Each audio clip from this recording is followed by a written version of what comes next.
Oi pessoal, meu nome é Michele, eu sou do canal Só Isso e hoje eu quero falar com vocês um momento bem interessante. É um momento onde eu estou no meu trabalho, em um dos meus postos de trabalho, e eu não posso revelar para vocês onde eu trabalho, mas porque é uma grande empresa. Mas eu não presto serviço para essa empresa, eu presto serviço terceirizado de limpeza para uma outra empresa que presta serviço para essa empresa. E eu quero falar com vocês hoje sobre uma coisa bem interessante que me veio à mente agora.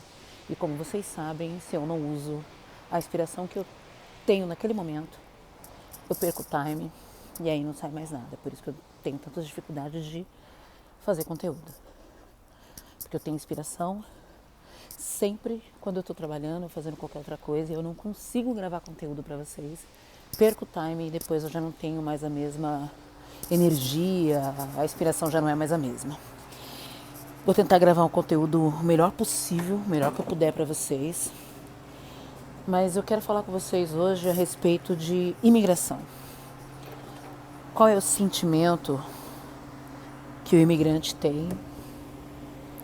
Quais são os motivos que levam uma pessoa a emigrar de um país para o outro?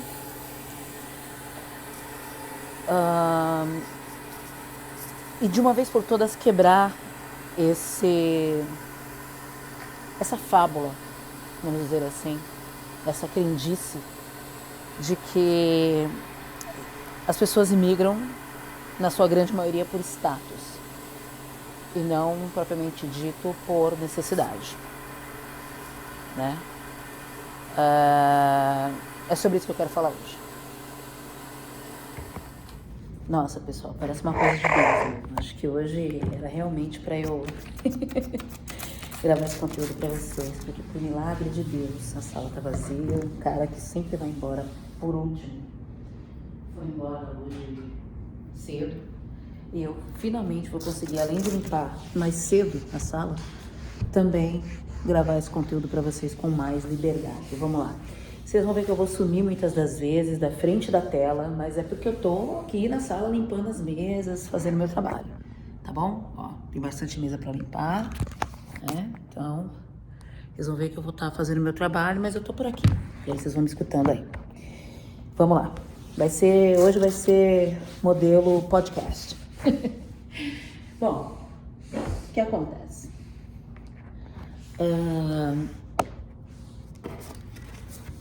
Eu estava pensando, né, hoje à tarde, sobre um diálogo que eu tive com uma amiga no período da manhã. E aí ela estava me perguntando, né, qual era a grande diferença do Brasil para os Estados Unidos, por que é que a gente tem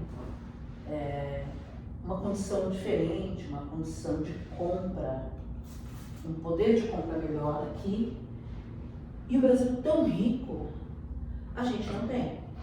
Que diferença é essa? Por que essa diferença acontece? E aí me veio uma série de questões na cabeça, uma série de coisas que eu pensei, de conhecimentos que eu já tenho sobre política externa, que me fizeram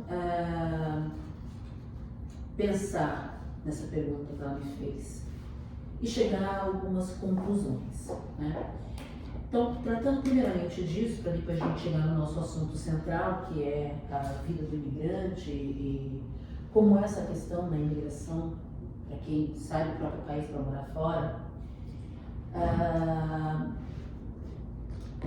E eu pensei o seguinte, eu cheguei à seguinte conclusão.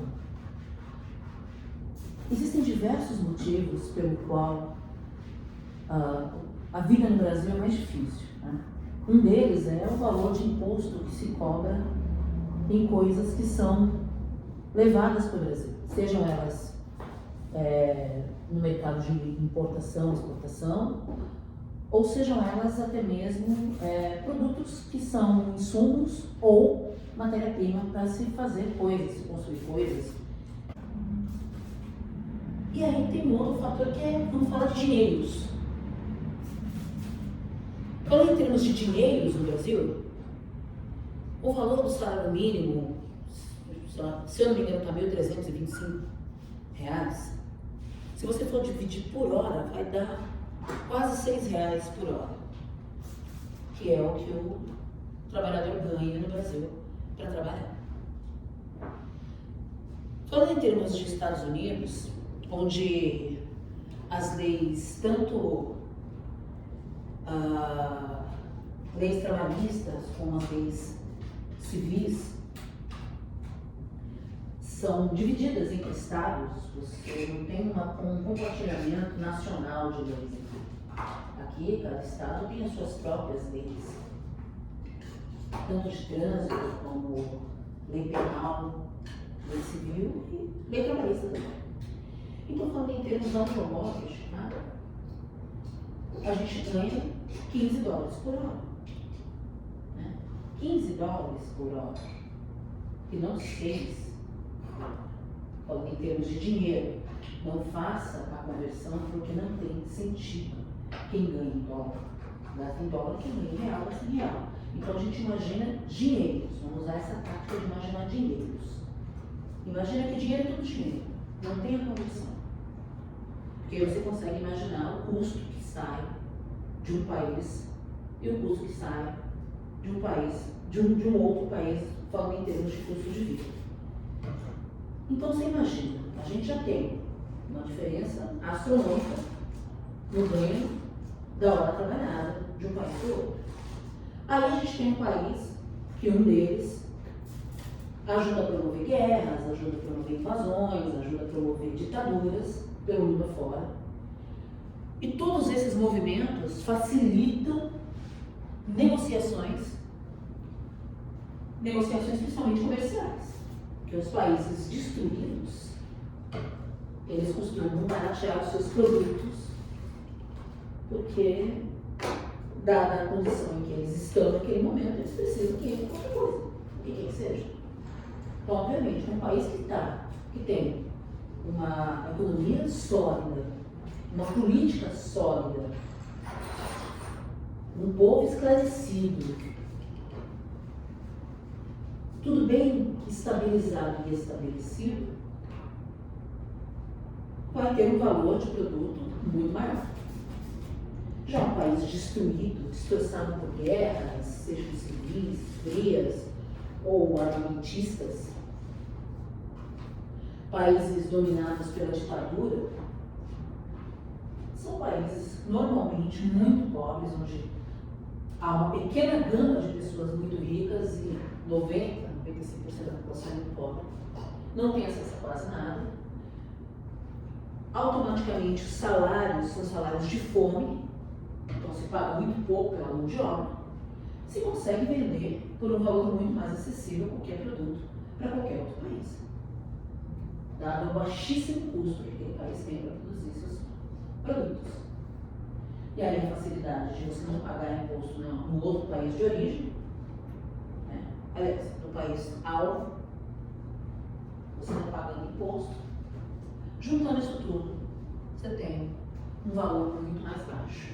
Com um valor de salário muito mais alto do que a maioria dos outros países, que são esses países que vendem as mercadorias para esse tal país, você tem uma economia muito mais aquecida. E o valor de compra dessas pessoas, o poder de compra dessas pessoas é muito mais alto.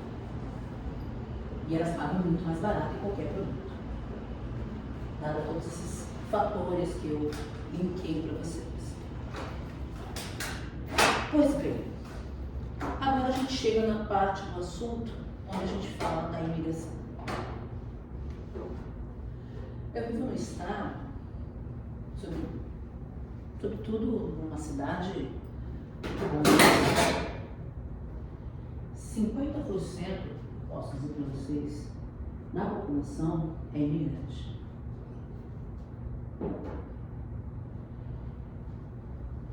Daí você pode imaginar que esse estado não seria nada, talvez ele nem sequer existisse se não fossem os imigrantes. Ou é imigrante ou é filho de imigrante. A pessoa pode até ter nascido aqui, mas os pais delas são imigrantes. Então é um país que é um país, me perdoe, é um estado majoritariamente constituído por imigrantes, onde os imigrantes têm realmente uma força muito grande, né? Pois bem, eu pergunto para vocês, e quero que vocês respondam aí nos comentários. Vocês acham que esses imigrantes ou filhos de imigrantes preferiam ter o poder de compra que eles têm aqui, mas viver no país deles? Ou vocês acham que eles preferem estar aqui? Respondam aí para mim nos comentários. Vocês acham que as pessoas preferem viver aqui nos Estados Unidos? Eu não vou colocar nenhum outro, não vou pensar em nenhum outro comentário, não vou pensar em nenhum outro detalhe que pode influenciar na resposta de vocês neste momento. Então eu vou entrar nesse assunto para que vocês possam ou rever a resposta de vocês, repensar a resposta de vocês, qualquer que seja ela, para que vocês possam colocar um novo comentário dizendo, então realmente eu acho que é assim, não acho que é assim. Então eu vou fazer juízo de valor, porque se eu fizer juízo de valor no comentário, vocês vão sofrer influência. Mas a pergunta é, vocês acham que as pessoas que vivem aqui, os imigrantes e filhos de imigrantes, eles preferem estar aqui com a condição de vida que eles têm, ou eles preferiam ter a condição de vida que eles têm e estar cada um no seu próprio país? O que vocês acham? Responderam? Então agora eu vou falar com vocês de uma forma diferente. Eu vou fazer juízo de valor para que vocês possam entender e formar a opinião de vocês. Quando a gente sai do nosso país, eu vou falar, tudo que eu vou falar aqui, eu vou falar partindo da minha visão pessoal, mas também influenciada pelos meus colegas imigrantes que eu convivo aqui. Tá? Então, quando a gente sai do nosso país, normalmente, isso é uma visão particular minha, revoltado, se sentindo traído, vilipendiado, se sentindo excluído, se sentindo desprezado, se sentindo menosprezado, desvalorizado. E esse sentimento é tão grande, tão imenso, que ele realmente faz com que você saia do seu país. Você fica destruído mesmo.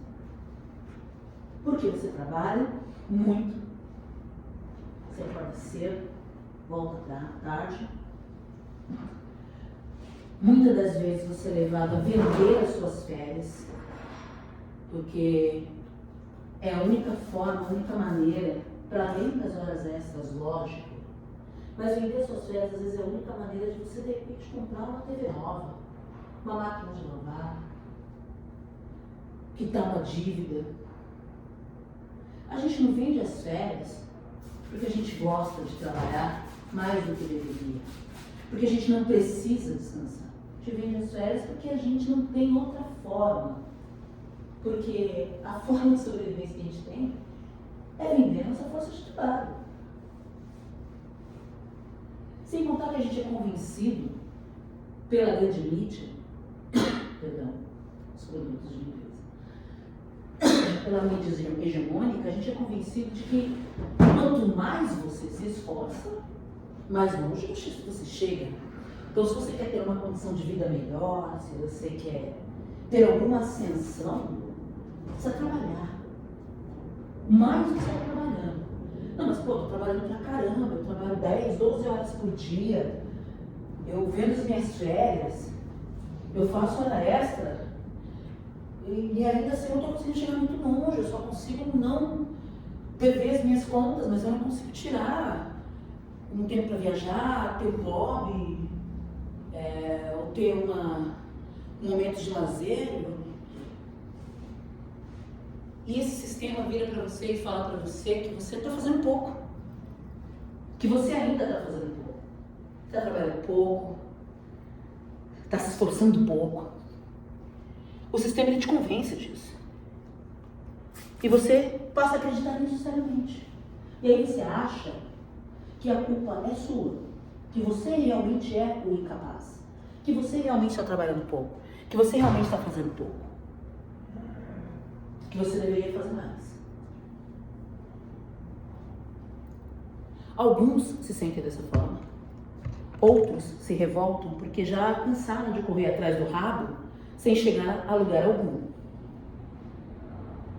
Esses são os imigrantes autônomos, aqueles que pegam a sua mala, saem do próprio país e vão para outros países sem estarem sendo transferidos com a empresa multinacional, sem estarem sendo mandados a uma missão religiosa, sem estarem sendo enviados através de qualquer órgão. Os imigrantes autônomos, como eu, são aqueles que criaram ferramentas para conseguir chegar aqui com seus próprios esforços, através dos seus próprios esforços. E que vieram tentar ter um pouco mais de acesso, um pouco mais de dignidade e segurança. Ainda que compreenda que a segurança, a falta dela no Brasil, é um problema social. Ainda compreendendo isso. Essa insegurança, esse perigo existe, de ser roubado, de ser morto, de ser assaltado, de ter o seu celular levado, o seu carro levado, o rádio do seu carro levado. Isso é uma realidade no meu país. E eu compreendo, assim como muitos de nós que vivemos fora, que isso é um problema social, mas que foge ao nosso poder resolver. Então a gente tenta resolver pelo menos o nosso problema de segurança, que é imigrar e tentar conseguir um pouco de segurança, talvez, em um outro lugar, em um outro país. Pois bem, então as pessoas, elas procuram a imigração, sobretudo de um país para o outro. Eles migram porque, na sua grande maioria, estão procurando estabilidade financeira, o melhor poder de compra e segurança. Como eu disse a vocês, mesmo que saibamos que no Brasil a questão da segurança é um problema social e um problema de escolha, inclusive, dos nossos governantes e do nosso sistema como um todo, não dá para dizer que isso não existe. Não dá para dizer que não está lá. E como eu disse a vocês, a gente, quando imigra, né, quando a gente está migrando de um país para o outro, a gente está tentando encontrar uma solução para esse problema, pelo menos para o nosso problema. Para o problema dos nossos filhos, da nossa família, né? Para o problema de segurança, da falta de acesso, né? Da falta do poder de compra, não é?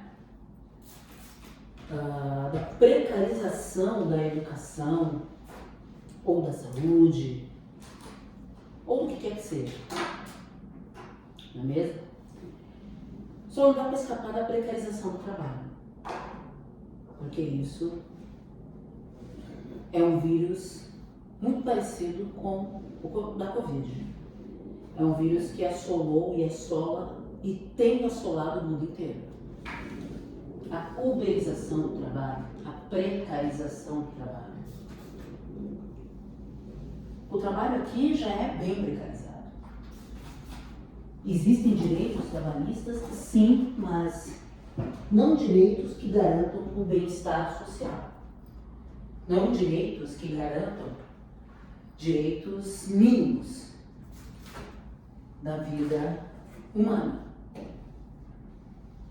Mas existem alguns direitos. Porém, quando o imigrante sai do seu país, à procura de tudo isso que eu listei para vocês aqui, ele está disposto a pagar um preço altíssimo. Esse preço envolve coisas que não são contáveis, não dá para mensurar.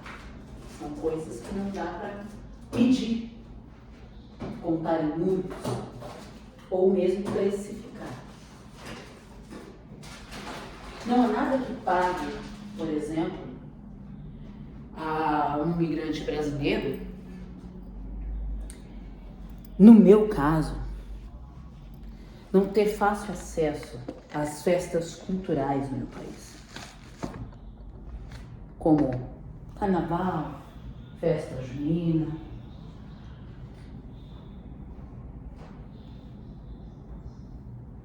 as nossas comemorações como Dia das Mães e Dia das Crianças,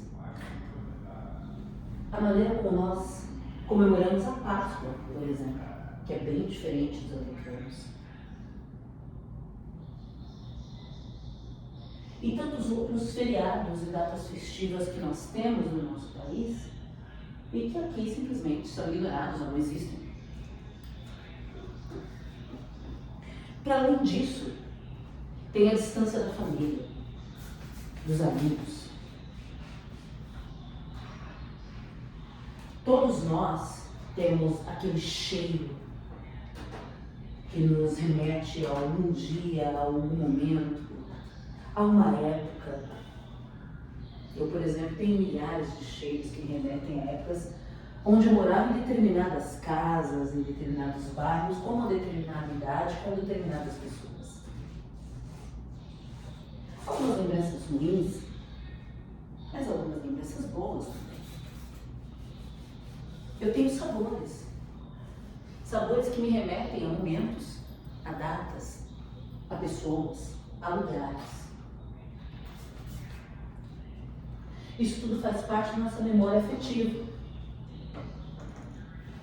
E sendo assim, tudo que está ligado ao sentimento, ao afeto, faz falta. Da saudade.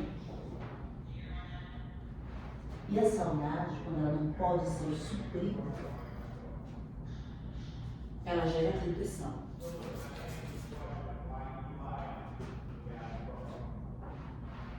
Então, é realmente um status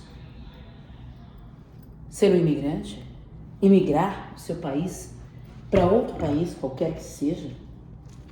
Há uma grande diferença, tanto de condição financeira, de realidade,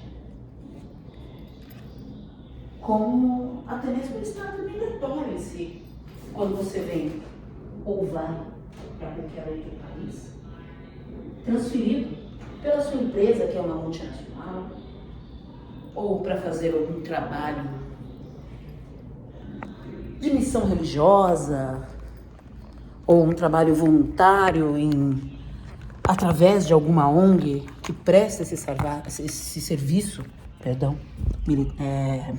voluntário.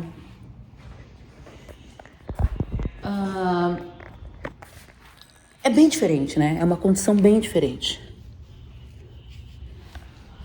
Até porque essas pessoas, elas podem voltar quando elas quiserem, nas férias, né? Quem está aqui, por exemplo, que foi transferido da empresa, quando chega as férias, essas pessoas vão para o Brasil.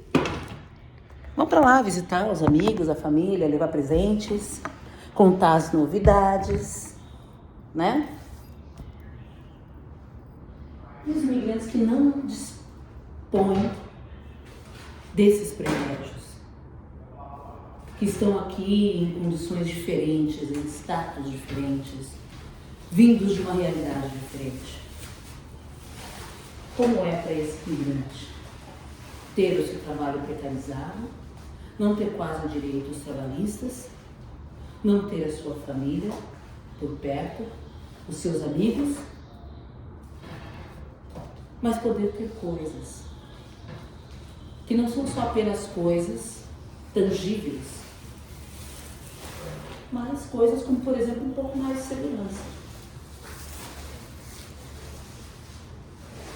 Não sou um tanto cruel com quem nasceu, por exemplo, no Brasil, trabalhou a vida inteira e só conseguiu ver um pouco do seu trabalho reconhecido através de poder de compra fora do seu próprio país.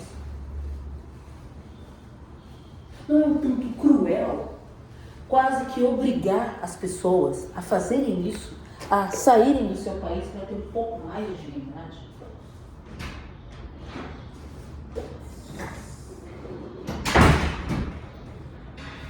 Não é um tanto cruel a gente julgar as pessoas porque fizeram isso, porque fazem isso, porque vão embora dos países, para viver em outros países onde eles podem ter um pouco mais de dignidade? E essa dignidade que eu estou falando não é uma dignidade plena, tá? São alguns pontos que te levam a uma dignidade, mas não é plena. Porque dignidade, para mim, é eu poder ter as minhas horas de trabalho cumpridas, um salário digno do meu trabalho, que possa me garantir tudo aquilo que é previsto no Estatuto dos Direitos Humanos, na própria Constituição do meu país, que é direito a lazer, à cultura, à educação de qualidade, à saúde, à moradia, sem ter que vender as minhas férias, sem ter que vender os meus horários de descanso, porque é isso que a gente faz quando a gente está fora do nosso país, quando a gente está fora do Brasil, sobretudo. Eu não tenho férias onde eu vivo, onde eu moro. Eu tenho que trabalhar continuamente, porque aqui as férias não são remuneradas. Então, se eu parar de trabalhar, eu até posso solicitar uma semana de férias, se eu quiser. Primeiro ponto, uma semana não dá para nada. Só dá para organizar tudo aquilo que está bagunçado na nossa vida. Resolver coisas, né? Colocar tudo no eixo. Mas, ainda que eu pegue esses 10 dias de férias, eu vou ter desconto desses 10 dias. Ele não é remunerado. E quando a gente fala de remunerado, para quem é liberal, dá uma falsa impressão de que a gente ganha esse dinheiro, né? Você sai de férias, você ganha esse dinheiro, né? Mas isso não condiz com a realidade. Todo mundo sabe como é que funciona o sistema de férias no Brasil. Esse dinheiro é descontado o ano inteiro, uma pequena porcentagem, para que nas férias eu consiga ter essa remuneração. Esse dinheiro é meu. Eu trabalhei por ele. Não é um presente da empresa. A empresa não te dá esse dinheiro de graça. Porque o patrão é bonzinho e te paga o mês para você ficar em casa.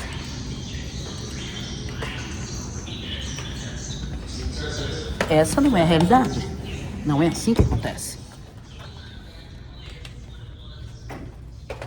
Mas mesmo assim, esse país que se diz de primeiro mundo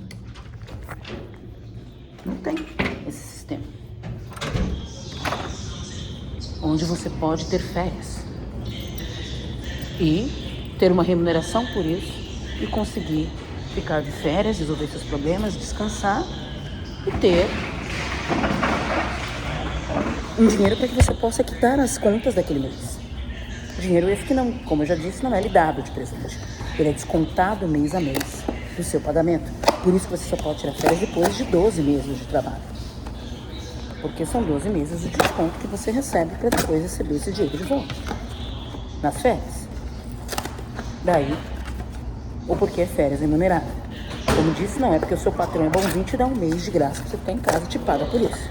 Esse dinheiro é seu, você trabalhou por ele. E falando em direitos, eu estava falando com vocês com relação a direitos Direito trabalhista, né? Que não existe direito a férias remuneradas aqui. Eu tô falando de uma coisa, uma delas, tá? A gente não tem direito a tirar um dia de descanso quando você tá doente remunerado.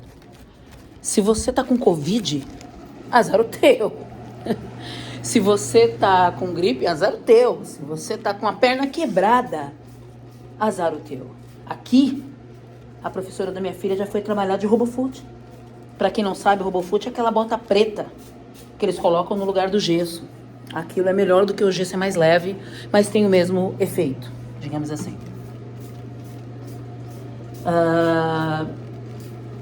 Então, assim, não tô falando só do direito trabalhista com relação a ter férias remuneradas, não. Eu tô falando de você ficar doente, de você ter um filho e você entrar de licença e você não poder tirar a sua licença remunerada para cuidar do teu filho.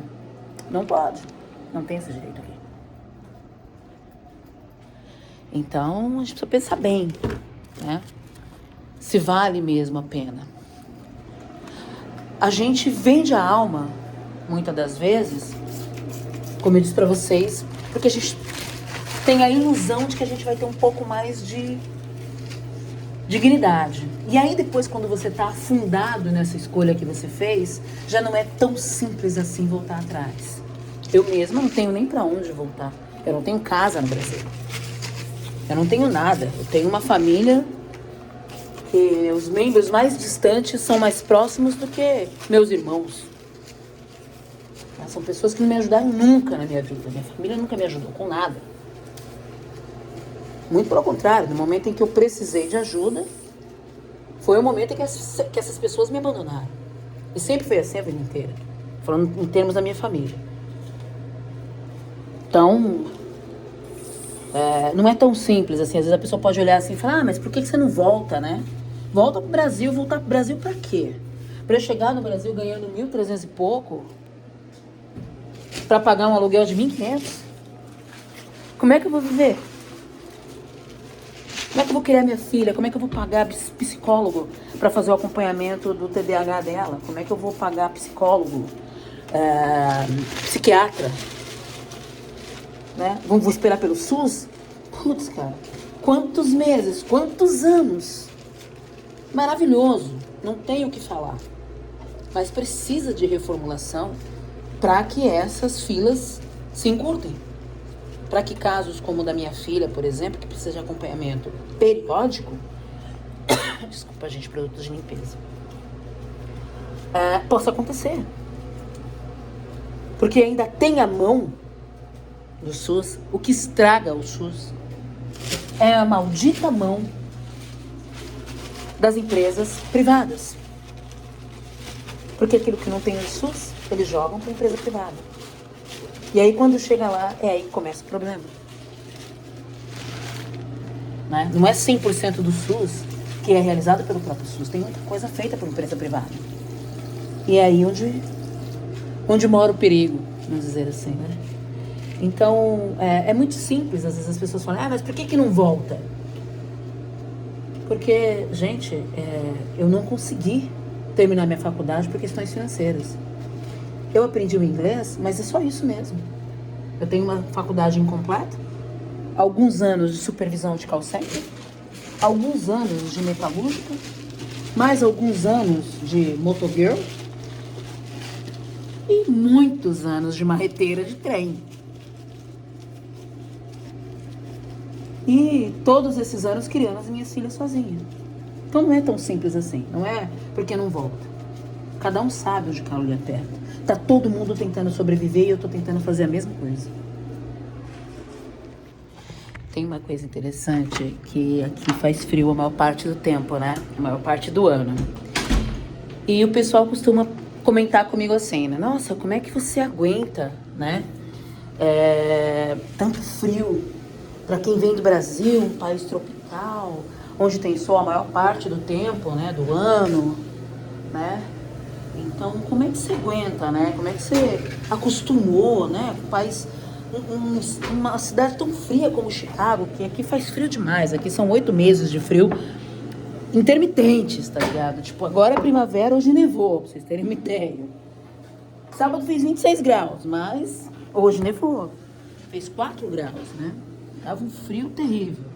E assim a maior parte do tempo, né? A maior parte do ano. E aí eu me lembro que uma pessoa me perguntou isso, né? Eu não me lembro quem agora, mas foi um americano que conhece o Brasil e que me falou, nossa, como é que você conseguiu acostumar? Eu sou louco pra morar no Brasil, né? Sou louco pra casar com uma brasileira e morar no Brasil e não voltar mais pra cá. Porque eu não suporto esse frio, embora eu tenha nascido aqui. Como que você conseguiu acostumar, né? E aí uma pessoa me fala isso do alto da faculdade de engenharia que ela fez, né?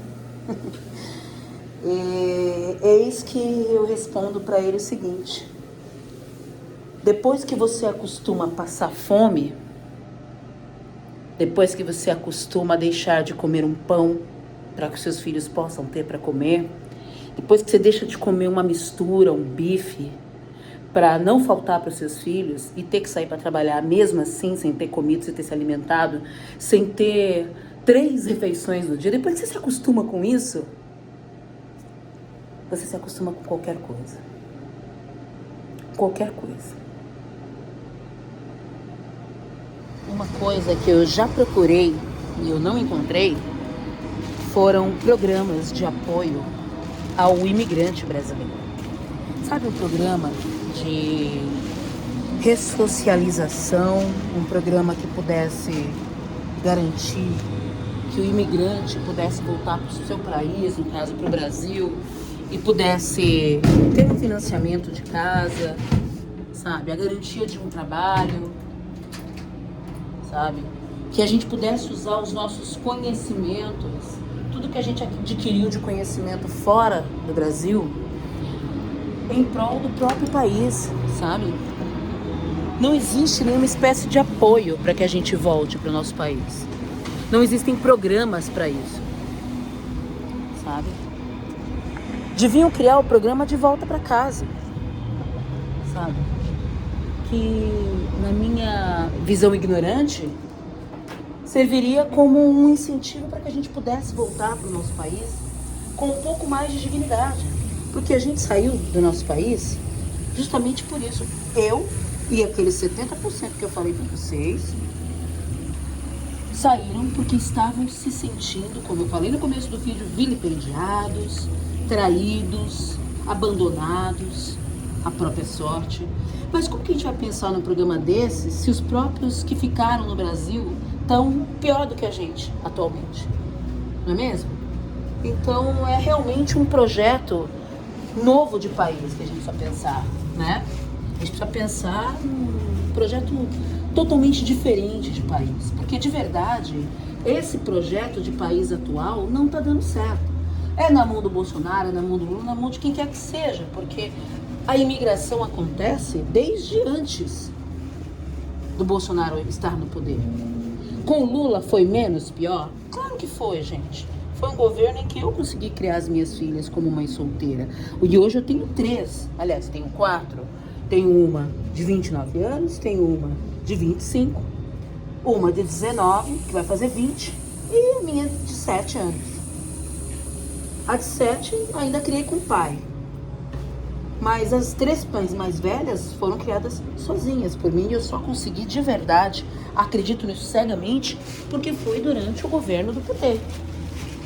Que não é um governo perfeito, mas não tem comparação nenhuma com o governo Bolsonaro. Mas é perfeito? Não, não é.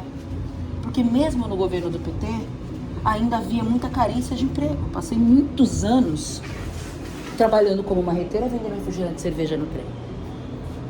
Então, que projeto de país a gente precisa pensar? Num país que possa proporcionar aos seus cidadãos a garantia dos seus direitos, dos direitos constitucionais.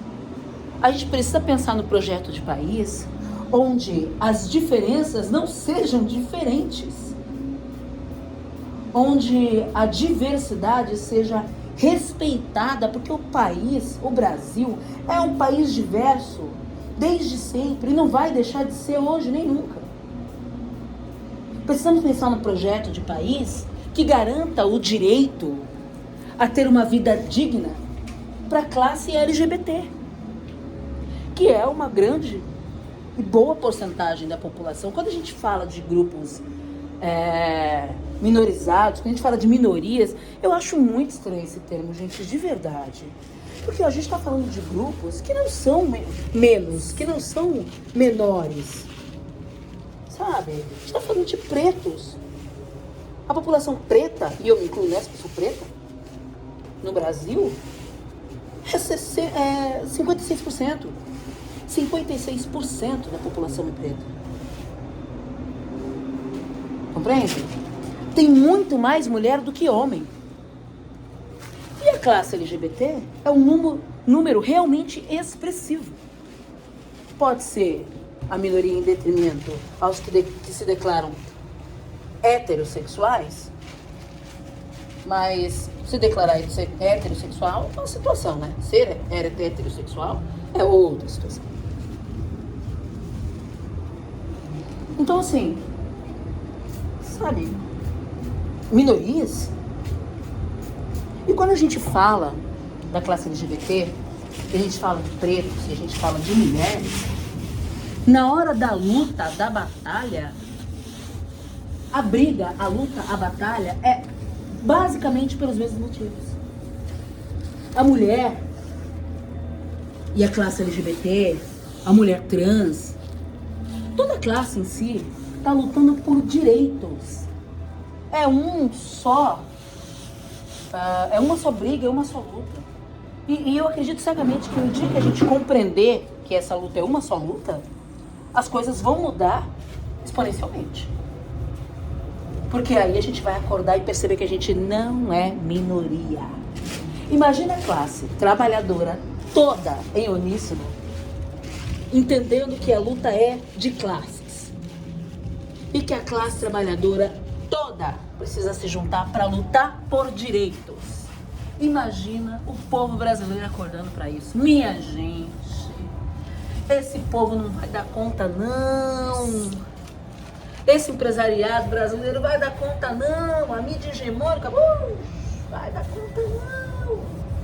Eles não vão conseguir segurar. E é por isso que os capitalistas ficam aí o tempo todo soprando nos nossos ouvidos através das redes sociais, através dos filmes, através da cultura em si, que essa luta é individual. Que é cada um por si, Deus contra todos. Porque se a gente acorda e descobre que não é não, que a luta é coletiva, que a solução é coletiva, aí eu quero ver. O dia que esse povo acordar, eu quero ver.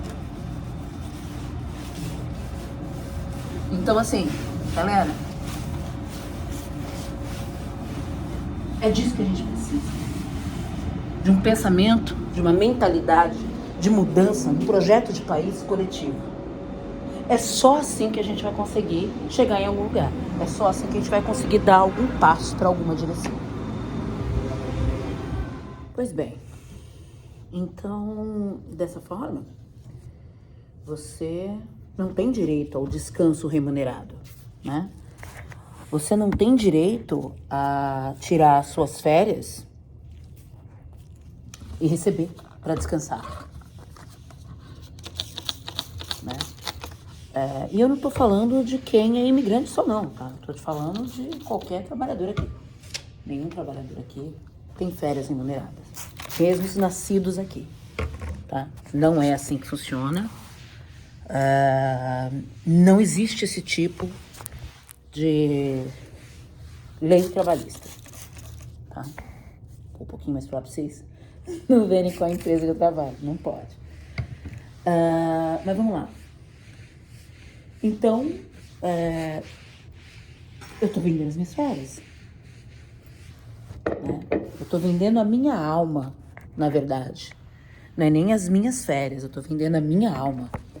Porque eu realmente não consigo parar para tirar férias. Eu não posso viajar, eu não posso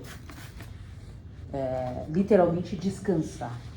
Tenho que trabalhar todos os dias a fio, sem essa possibilidade do descanso remunerado. Pois bem, eu perguntei para vocês lá no começo do vídeo se vocês achavam que era um status, né, morar em um outro país. E eu respondo para vocês agora a minha opinião. Até é um status morar em outro país. Mas depende muito de em que condições você foi morar naquele país.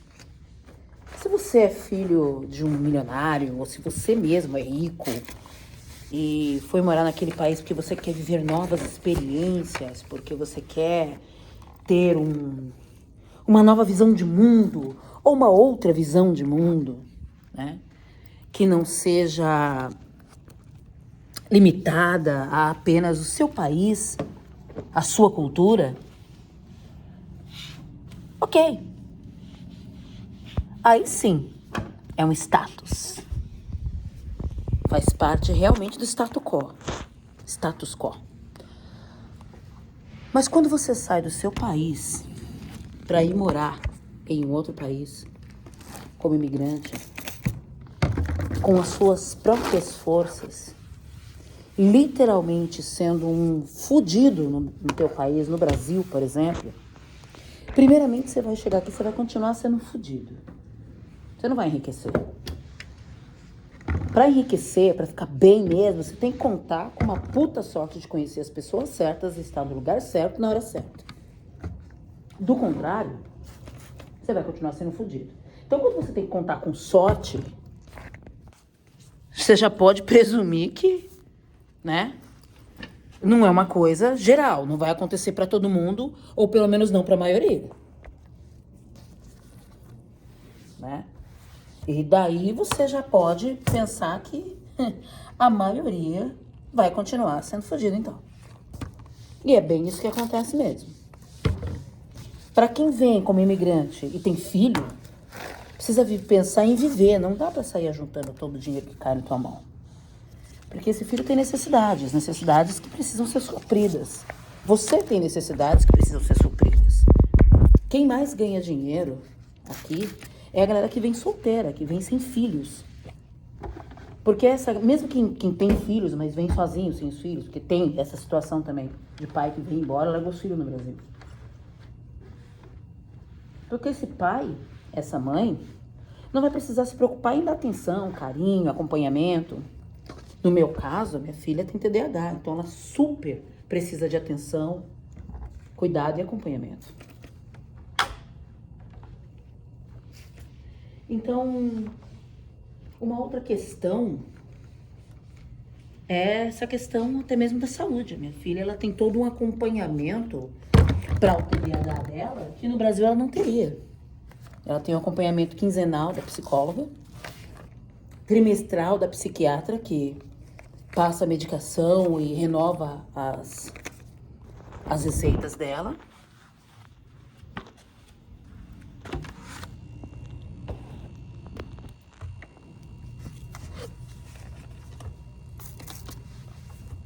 E ela passa no pediatra também com certa frequência. E a gente não paga um centavo por isso. Fora que na escola ela tem todo um acompanhamento na escola. Por um grupo chamado AIP, que é um grupo de apoio para pessoas com TDAH. Porque o TDAH ele sofre prejuízos na aprendizagem. Não na capacidade intelectual em si, mas na velocidade que ele pega e absorve as informações. O TDAH ele tem dificuldade de focar, tem dificuldade de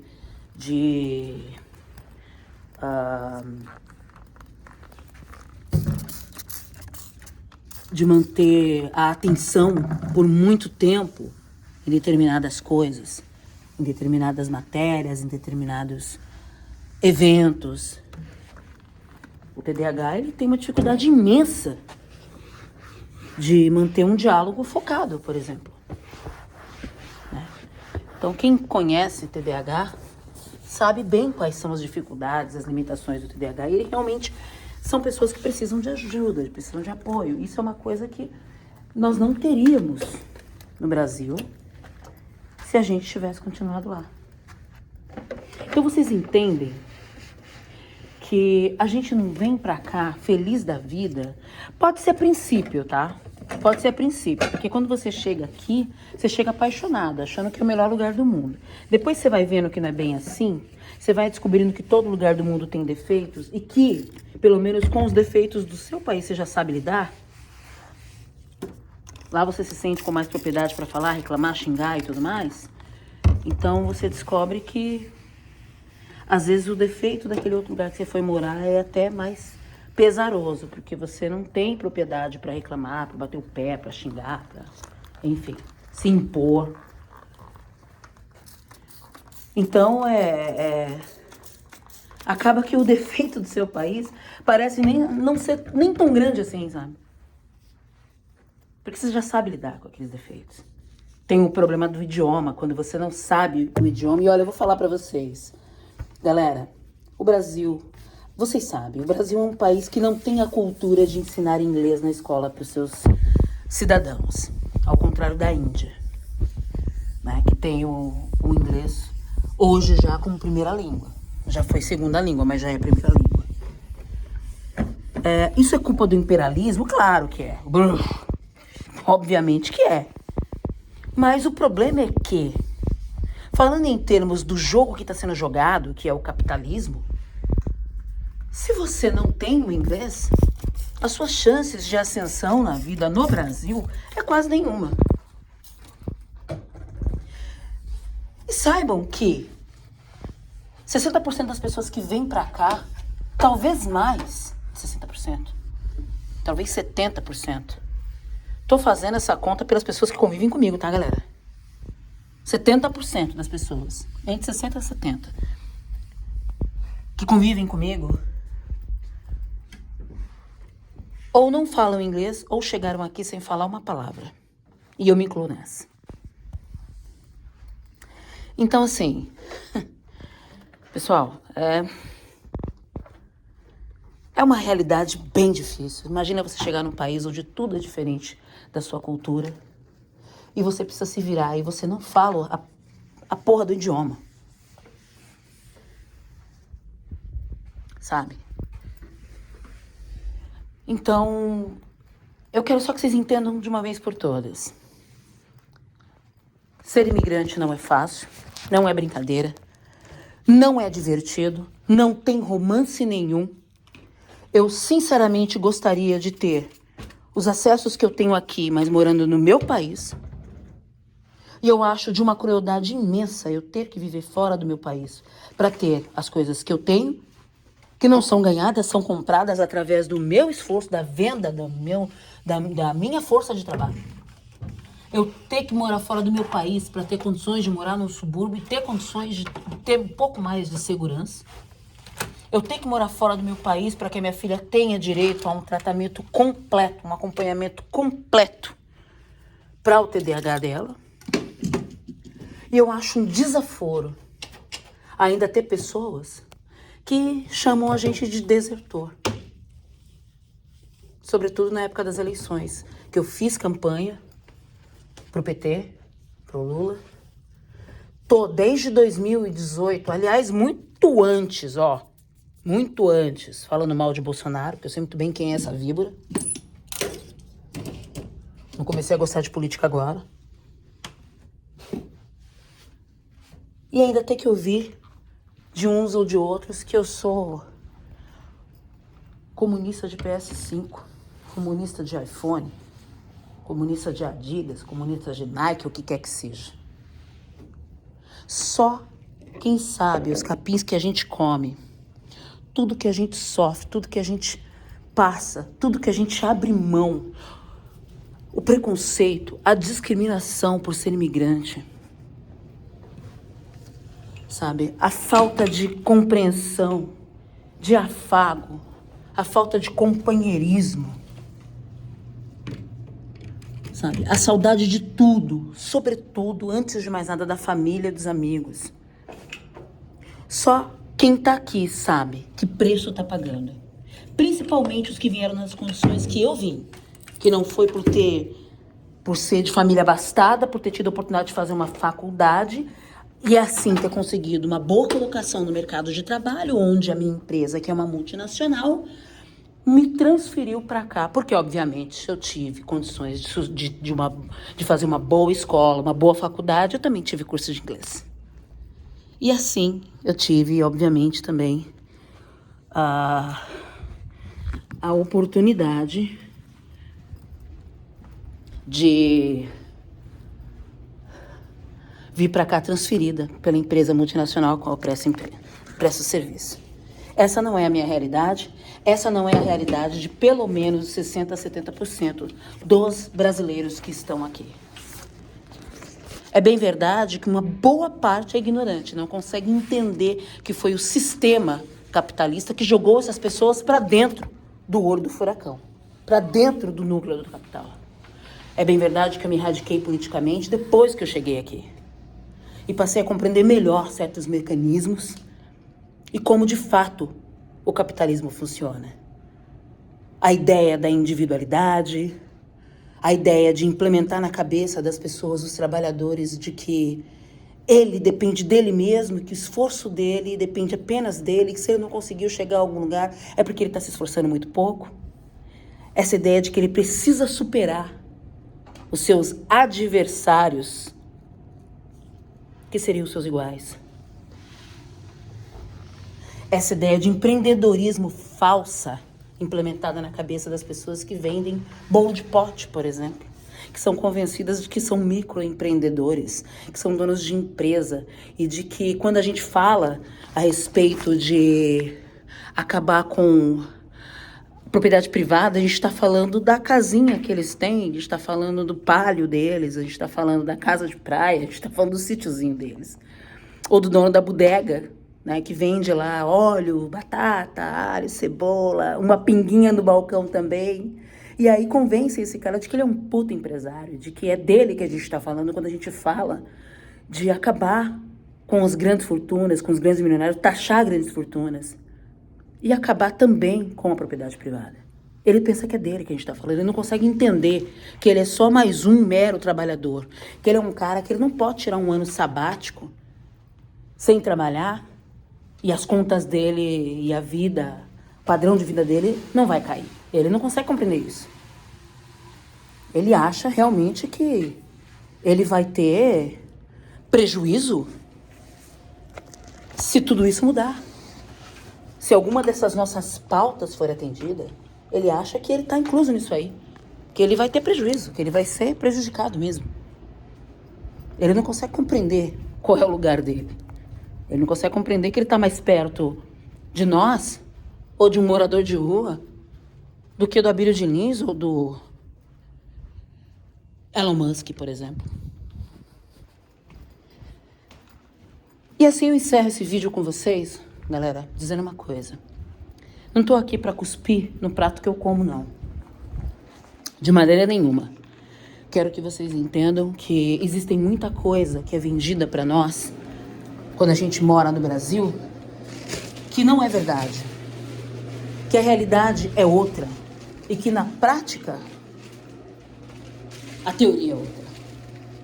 E eu quero que vocês entendam, acima de tudo e antes de mais nada, que a solução para esse tipo de coisa, o fim da imigração, o fim das pessoas abandonarem os seus países, as suas famílias, seus amigos, as suas histórias, as suas culturas, isso só vai acontecer quando a gente pensar e a gente entender que a solução é coletiva.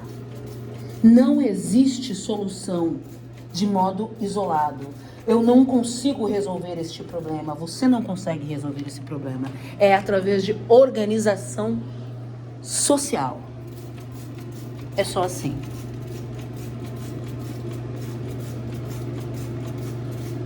Era isso que eu queria dizer pra vocês. Só isso.